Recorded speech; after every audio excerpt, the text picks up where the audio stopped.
Okay, children, welcome back. Now, this is the final video, concluding video for this blood circulation for heart. Okay, till now we have learned कि हमारे पास चार valves थे. हमारे पास SAM है for the contraction of the upper part और हमारे पास AVN है for the contraction of the lower part. And we also learned from the previous video कि SAM is the initiator. Actually, it initiates the impulse, जिसकी वजह से हमारा heart myogenic होता है और AVN follow करता है SAM को. अब बची है सिर्फ हार्डकोर फंक्शनिंग. सुनते जाइए और सीखते जाइए, फटाफट याद हो जाएगा. देखो, समझ लो किसी एक पर्टिकुलर टाइम पे, ठीक है, मानो इस वक्त, राइट, इस वक्त यहां से जो इम्प्योर ब्लड है वो तुम्हारे हार्ट में आया बिना कावा से. तो जितना तुम्हारे सर से, शोल्डर से ब्लड आया इम्प्योर ब्लड, और ठीक उसी समय नीचे पल्मोनरी वेन, जो सॉरी नॉट पल्मोनरी वेन, जो आपकी पोस्टीरियर वेना कावा है, पोस्टीरियर वेना कावा से भी जो है ब्लड आया. तो ये जो इम्प्योर ब्लड है ये इकट्ठा हो गया राइट ऑरिकल में, और ठीक उसी समय, ठीक एग्जैक्टली उसी समय दूसरे साइड में कुछ हो रहा है. वो ये हो रहा है कि लेफ्ट ऑरिकल में ब्लड आ रहा है पल्मोनरी वेन के थ्रू. यानी कि राइट ऑरिकल और लेफ्ट ऑरिकल ठीक एक ही टाइम पे, time is equal to T, पर ब्लड रिसीव करते हैं. बस फर्क कितना है कि right auricle impure blood receive करता है और left auricle pure blood receive करता है थ्रू पल्मोनरी वेन्स. तो जब ये ब्लड यहाँ फिल होने लगता है ना, तो तुम देख रहे हो यहाँ पे एरिया तो इंक्रीज नहीं किया हमने, वॉल्यूम बढ़ा रहे हैं. वॉल्यूम बढ़ाओगे, एरिया कांस्टेंट रखोगे तो भाई प्रेशर तो बढ़ना ही बढ़ना है. तो अब होगा ये कि बढ़ेगा प्रेशर. ये जब ब्लड यहाँ इकट्ठा होना शुरू होता है ना, उसी वक्त से ये जो सैम है ना, ये सेंस कर लेता है. भाई बंडल ऑफ न्यूरॉन है, सेंस तो कर ही लेगा. तुरंत इसको पता लग जाता है कि जो ब्लड आने लगा वो क्या करता है, वो इंपल्स डिजाइन करता है, यानी कि स्टार्ट करता है, और वो इंपल्स पॉपुलरी फाइबर्स के थ्रू, यानी बंडल ऑफ के थ्रू पूरे में फैल जाती है सारे कार्डियक सेल्स में.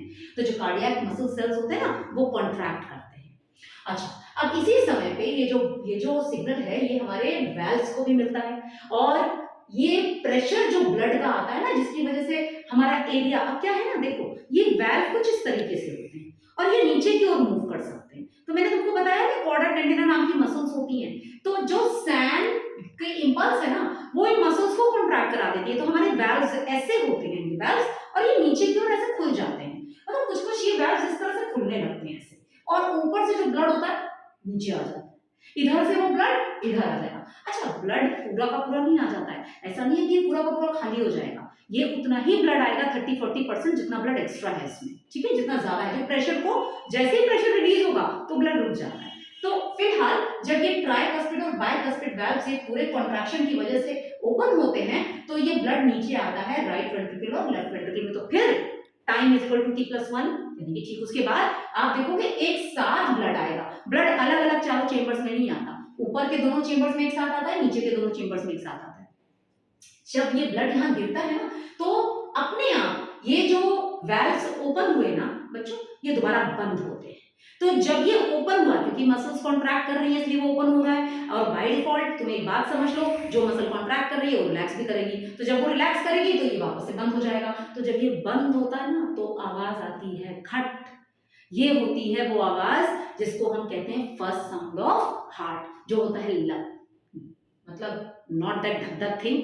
वो मुझे नहीं पता कहां से गानों में आ गया है, मगर आप बायोलॉजी के स्टूडेंट अगर हैं तो आप वो भूल जाएं. वो एक्चुअली हार्ट जो बीट करता है ना, वो लब डब बीट करता है, अंग्रेजी का लब डब. ओके, तो यहाँ पे क्या होता है, ये बंद हुआ. जब ये इधर का और इधर का जो बंद होता है ना, दोनों वैल्व, तो पहली साउंड ऑफ हार्ट आती है जिसका नाम है लब. ठीक है, LUBB, लब. अब क्या होता है, यहाँ पे और यहाँ पे ब्लड आ गया, राइट. अब ये जो ब्लड आ गया तो क्या होगा, ये ब्लड वापस भागने की तो कोशिश करेगा, क्योंकि वो फिर वही बात, लिक्विड ज्यादा, एरिया सेम, प्रेशर बढ़ेगा. लेकिन ऊपर के तो वैल्व्स बंद हो गए, क्योंकि ये वैल्व्स वापस नहीं खुलते. ठीक है, ये वैल्व्स जो है ये वापस नहीं खुल सकते. ठीक दरवाजे की तरह, तुम्हारा दरवाजा हमेशा एक साइड खुलता है ना. अगर मैं चाहूं कि ये दरवाजा जो है ये बाहर की तरफ मैं खोलने की कोशिश करूं, तो क्या मैं ये दरवाजा बाहर खोल सकती हूँ? नहीं, क्योंकि ये ऐसे ही पोजीशन में रहेगा, नहीं तो ऐसे बंद हो जाएगा. तो आप बस यहाँ पे ये समझ लें कि ये हमारा वेंट्रिकुलर पोर्शन है. ब्लड तो वापस जा नहीं सकता, ये वाले वेल्व्स जो है वो बंद हो चुके हैं. तो अब ब्लड घुसेगा सीधे पल्मोनरी आर्टरी में, क्योंकि ये सेमिल्यूनर वेल्व ओपन होगा. तो राइट वेंट्रिकल से जो ब्लड जाएगा वो जाएगा पल्मोनरी आर्टरी में, और इधर जो तुम्हारा ये देख रहे हो ना लेफ्ट वेंट्रिकल वाला ब्लड, ये ब्लड लाल ब्लड प्योरीफाइड ब्लड जो लंग से प्योरीफाई हो गया है, ये वाला ब्लड घुसेगा यहाँ आयोटिक सेमिल्यूनर वैल्व को खोलते हुए आयोटा में। यानी कि time is equal to t+1 में कौन से दो वैल्व खुल के बंद होने वाले हैं? सेमिल्यूनर, दोनों के दोनों सेमिल्यूनर, एक पल्मोनरी सेमिल्यूनर एक आयोटिक सेमिल्यूनर। खुलेंगे तो भाई बंद भी होंगे। जैसा मैंने कहा रूल है बायोलॉजी का, रूल है बॉडी का। मसल कॉन्ट्रैक्ट करेगी तो मसल रिलैक्स करेगी। कॉन्ट्रैक्शन से वैल्व ओपन हुआ था, रिलैक्सेशन से वैल्व बंद होगा। वैल्व बंद होगा जब पल्मोनरी वाला, तो फिर से वही आवाज आएगी, कौन सी? डब। तो ये दूसरी साउंड ऑफ हार्ट है। जब स्टेथोस्कोप लगाते हैं ना डॉक्टर्स, तो यही साउंड सुनाई देता है, दैट इज लब दब लब दब। हार्ट की एक्चुअल वॉइस यही है, राइट, लब दब। तो ये हमारा जो सेकंड क्लोजर हुआ, इसकी वजह से सेकंड साउंड ऑफ हार्ट आया।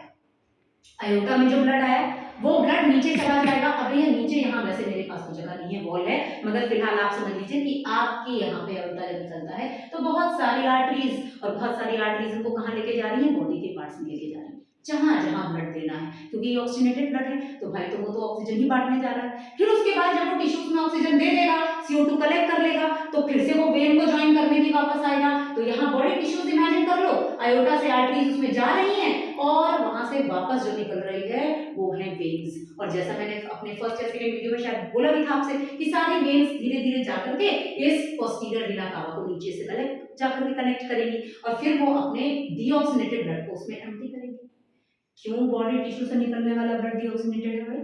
क्योंकि उसने ऑक्सीजन दे दिया और CO2 ले लिया, जिस काम के लिए उसको भेजा गया था।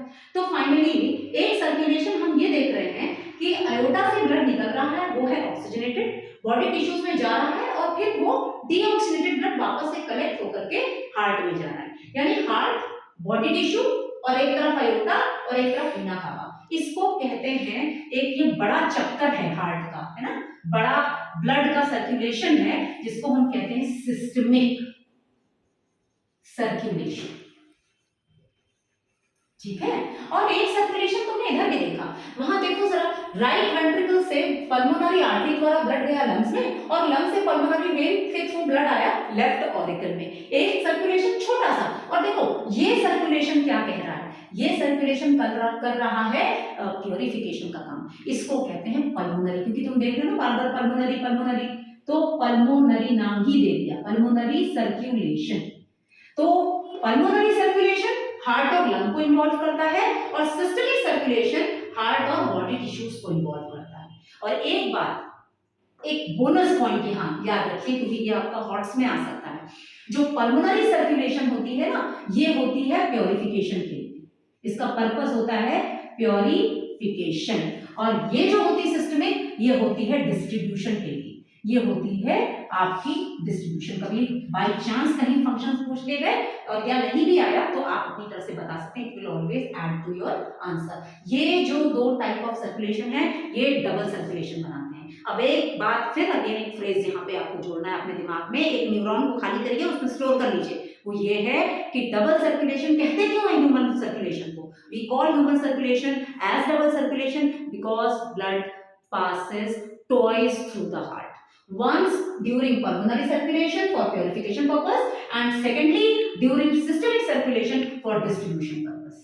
तो ये भी बहुत इंपॉर्टेंट क्वेश्चन है। ठीक है, एक आखिरी पॉइंट है जो तुमको अभी थोड़ा सा और यहाँ पे इसके इसी सबके साथ जोड़ लेना है, वो है सिस्टोल और डायस्टोल। ये टर्म्स है।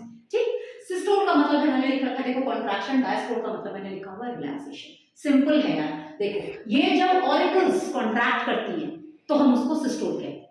अब चूंकि ऑरिकल्स कॉन्ट्रैक्ट कर रही है तो हम कहेंगे ऑरिक्यूलर सिस्टोल, और जब वेंट्रिकल्स कॉन्ट्रैक्ट करेंगे तो हम कहेंगे वेंट्रिकुलर सिस्टोल। सिंपल, यानी कि और उल्टा होता है, ऑरिकल्स कॉन्ट्रैक्ट करती है उस वक्त वेंट्रिकल रिलैक्स करता है, तो auricular systole ventricular diastole, ventricular systole auricular diastole. ये अंडरस्टूड है, ये समझ लीजिएगा कि जब ये वैल्व्स एक बार बंद हो गए थे ना तो ये रिलैक्स भी, क्योंकि muscles again the same point, ये कॉन्ट्रैक्ट की थी तो रिलैक्स भी करेंगी ना, तो जब ये रिलैक्स करेंगे तो हम उसको कहेंगे auricles are actually in their systole phase, systolic phase, और यहाँ पे they are in their diastolic phase. ठीक है, तो ये जब कॉन्ट्रैक्शन होगा तो यहाँ जो है डायस्टोल चलेगा यानी रिलैक्सेशन, और जब यहाँ सिस्टोल होगा तो यहाँ पे डायस्टोल चलेगा। तो आई एम वेरी श्योर कि आपको कुछ तो समझ में आया इन वीडियोस से। अब एक क्वेश्चन लास्ट में मैं पूछूंगी जिसका आंसर आपको मुझे देना है, ठीक है, और आपको अगर कुछ भी समझ में आए तो आपको ये आंसर पकड़ लेंगे। ठीक है, तो सब कमाल जो है वो आईक्यू का होता है। और यहाँ पे मैं बस ये पूछना चाह रही थी आपसे कि ये जो फ्लो ब्लड फ्लो दिख रहा है आपको यहाँ पे, ये आप मुझे बताइए कि किस टाइम पे आपके लिवर में ब्लड पहुंचेगा, during ventricular systole or during auricular systole. When will your liver or your kidney will receive pure blood, during auricular systole or during ventricular systole? मैं पल्स से रिलेटेड और इन सब से रिलेटेड और ब्लड प्रेशर से related एक और video डालूंगी कल, उसको देखिएगा, बहुत मजा आएगा उसको देख के और बहुत अच्छी लर्निंग होगी। फिलहाल आज के लिए आई थिंक बहुत है। So I hope you have understood. कुछ भी ना समझ आने पे प्लीज आप मुझसे क्वेश्चन पूछिएगा, I will reply, I will try to reply each and every question, I try to address each and every question. This information is sufficient for class 10th as well as for class 11th for the normal question answer method. Thank you so much. Heart का ख्याल रखें, इसलिए नहीं कि कोई और बात है, लेकिन इसलिए कि हम चल रहे हैं, क्योंकि हार्ट जो है वो चल रहा है, जो कभी ना थके वो है heart. Thank you so much.